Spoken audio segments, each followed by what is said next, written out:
বেশি বেরিয়েছে। আমি বলবো হয়নি, তুমি যেভাবে বললে ওইভাবে বাড়িতে পুরাণ দেখো।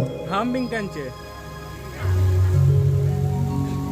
আর একটা কথা, আচ্ছা আমি বাড়িতে নেই, আমি চন্দ্রধর, আমি বাড়িতে নেই, আমাকে না জানিয়ে মনসা ঘরে প্রবেশ করলো কি করে?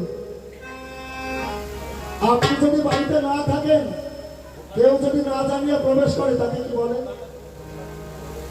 চোর। আর একজন ঢোকে কে? সামনে বসতে পারবে না জোর। এই এখনকার দিনে বেশি ঢোকে নেই কুকুর। বাড়ি না থাকলে ফাঁক পানি ঘরে ঢুকে যাবে, দরজা ফাঁকা পেলে। বলে গেল আমি মনসা, আমার পুজো হচ্ছে বলে তুমি তোমার গান গাই বেড়াচ্ছ।